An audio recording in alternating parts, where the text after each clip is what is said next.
Broadcasting live from the Business RadioX studios, it's time for Women in Motion.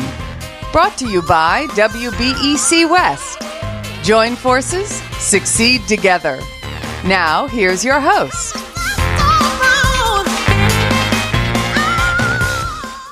Lee Kantor here, another episode of Women in Motion, and this is going to be a good one. But before we get started, it's important to recognize our sponsor, WBEC West. Without them, we couldn't be sharing these important stories.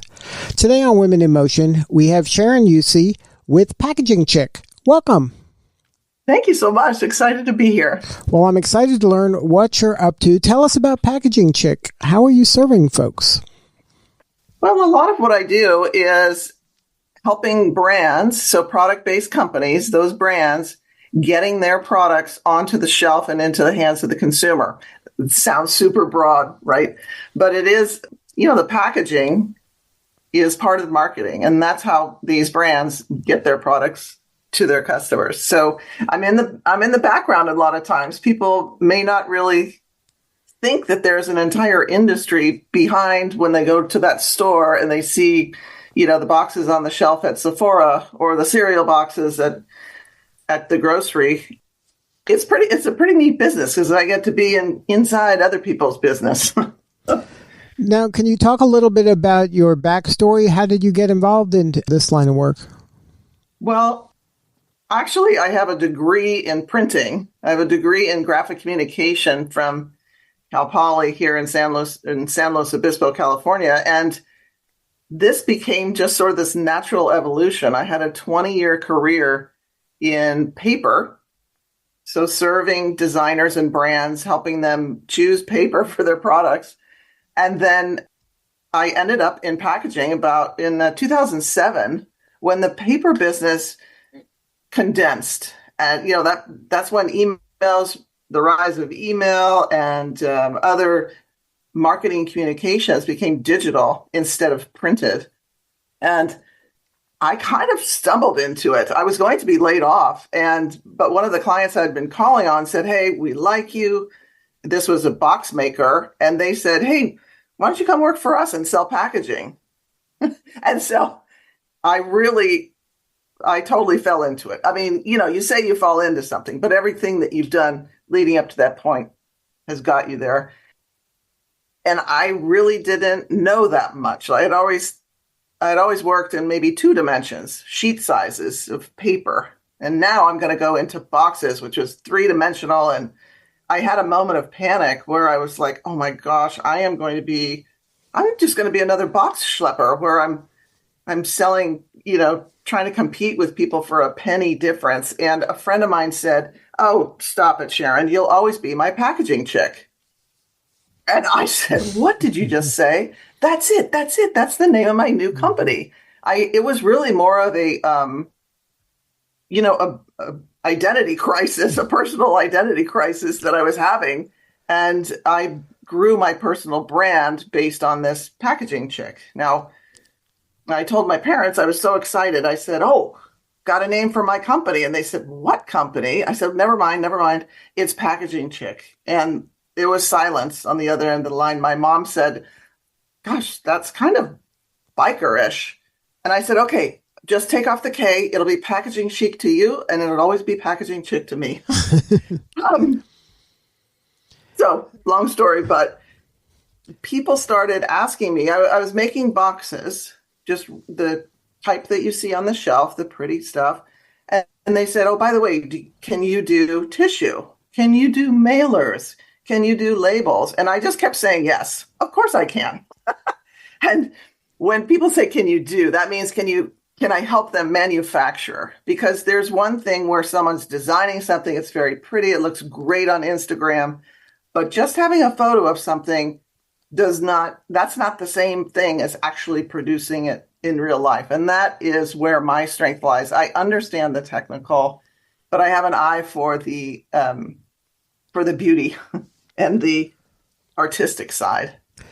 Now, can you talk a little bit about during that time? Because I think the listeners may not understand what it feels like to have that kind of existential threat to an industry that you went through, like when printing, printing was your life. Everything dealt with printing. And then all of a sudden email and stuff comes along and digital comes along. And then, the spigot shuts off and it's scary. And you have to adjust or quit. I mean, the choices are kind of limited in that regard when with your career at stake there. Can you talk about maybe some of the emotion as you were going through that big disruption in your industry?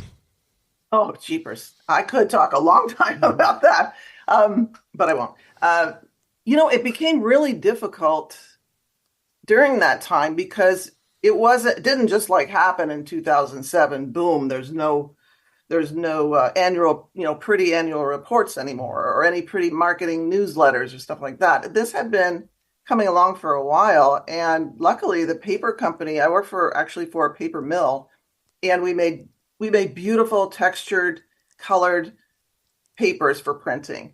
And I'm still so very grateful to the team there.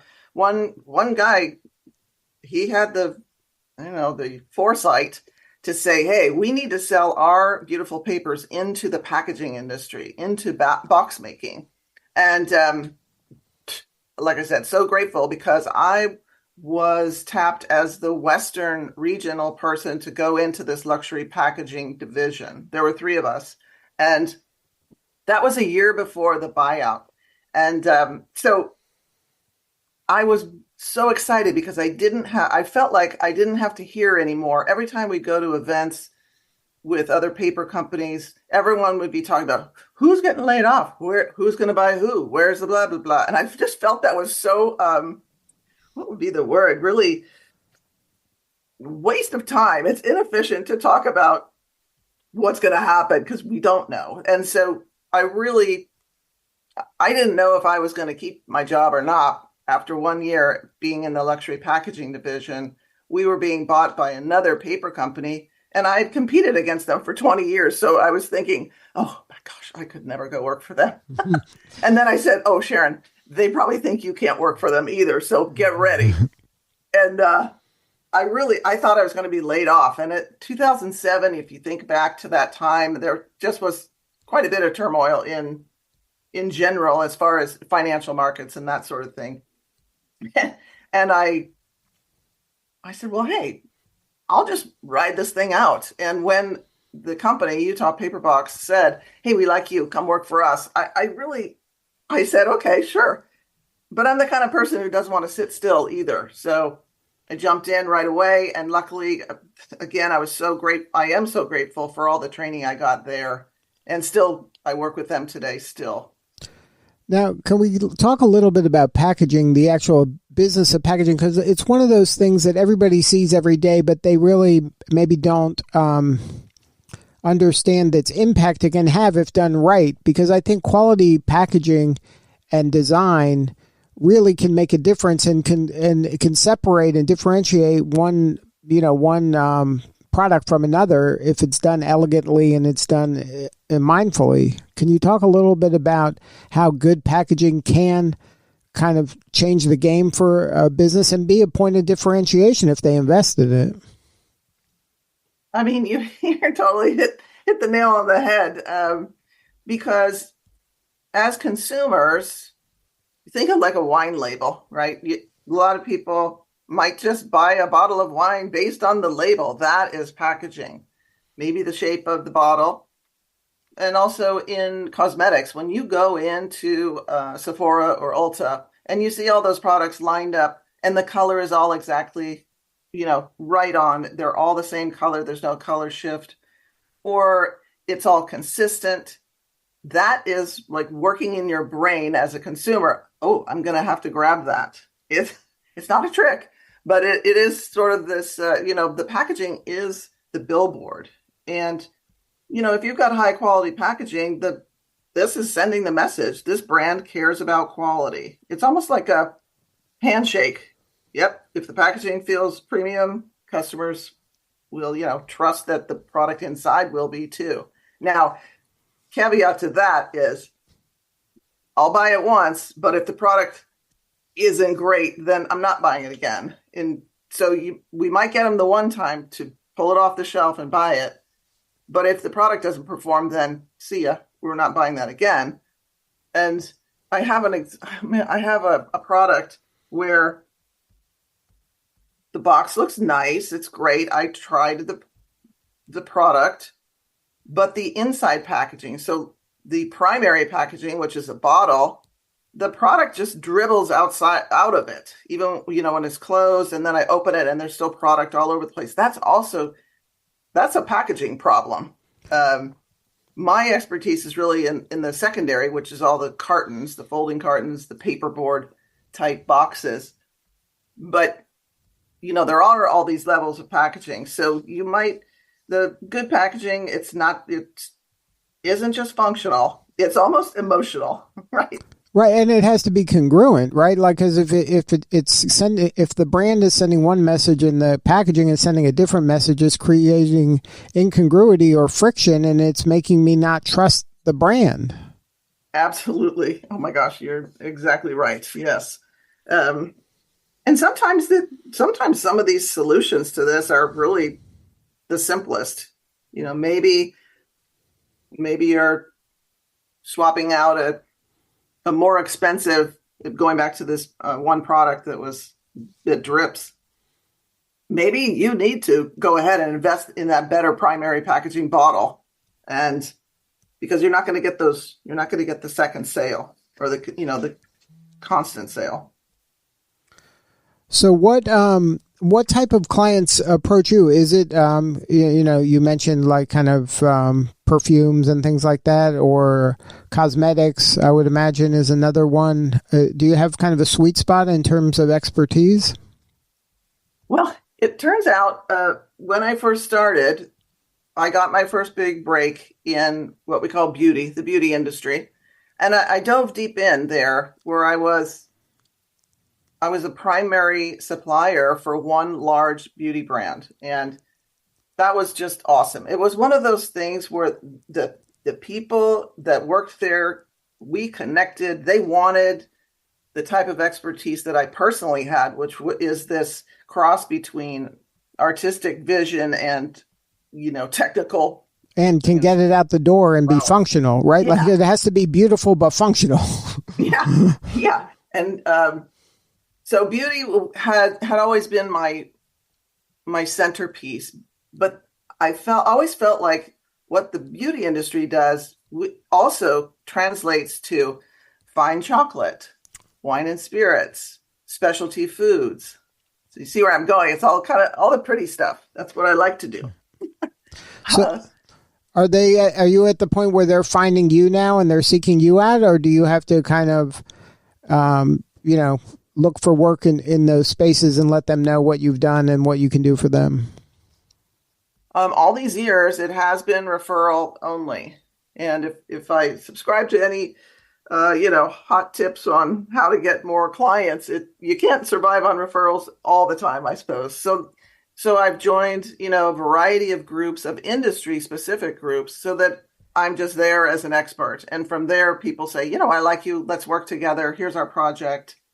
And that's been really effective too, because then I get to, when I go to some of these events like the Fancy Food Show for specialty foods or Cosmoprof for the beauty industry, I get to see and understand what my clients' troubles are or what they're looking for and how they speak. Everyone has their own language in each of these industries. And that I've found that's been super helpful, because I really want to be seen as part of their team, not just another, what I said, box schlepper.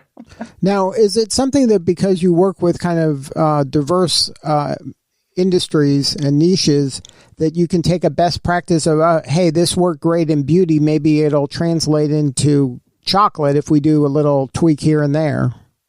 Absolutely. Because most people will come to me and say, oh, they're in the beauty space. And then they'll give me a list of brands that are also in their same space that they like or want to, I'm going to say, quote unquote, copy.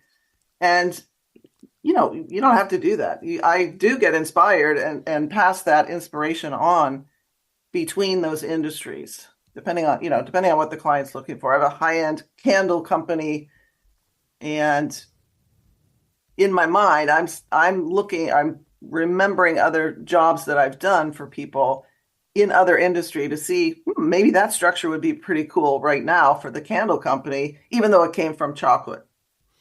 Right, because you can connect the dots. They don't know. You have so much experience in each of these niches that you can borrow from and maybe kind of borrow a couple different elements from different ones and put them together in a new way for them.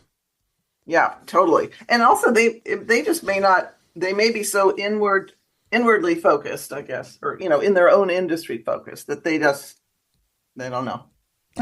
Now, you mentioned the importance of joining different communities and being seen in different communities. Why was it important for you to become part of the Webeck West community?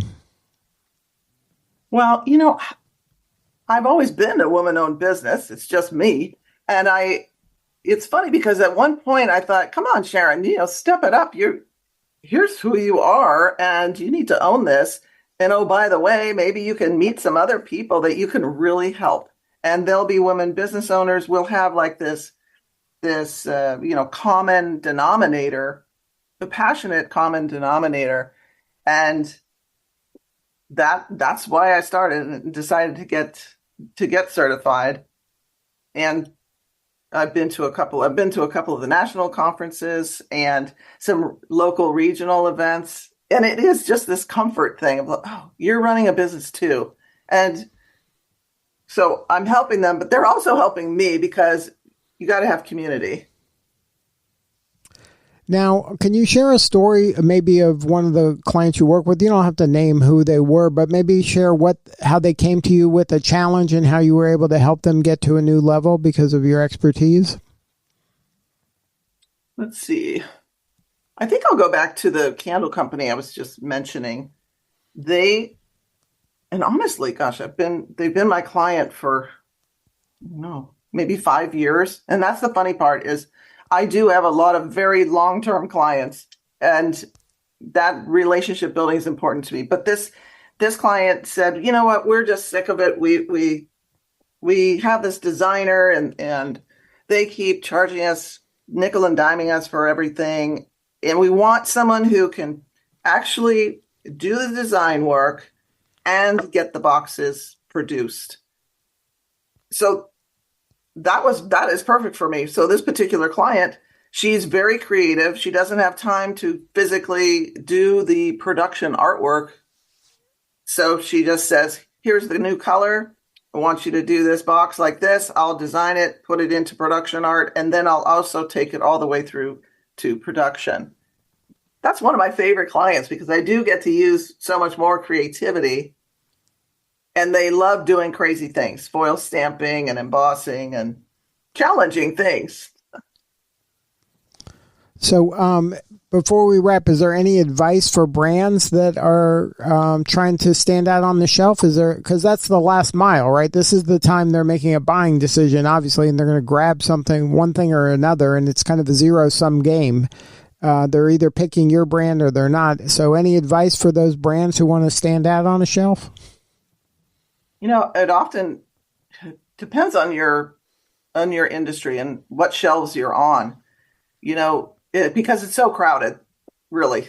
Packaging typically has to pop, as they say, to get noticed. So that might mean, bold colors, or I mentioned foil stamping before, but how about a unique shape, that's different from the competition? Does the shape of I think of all those perfume bottles that have different shapes.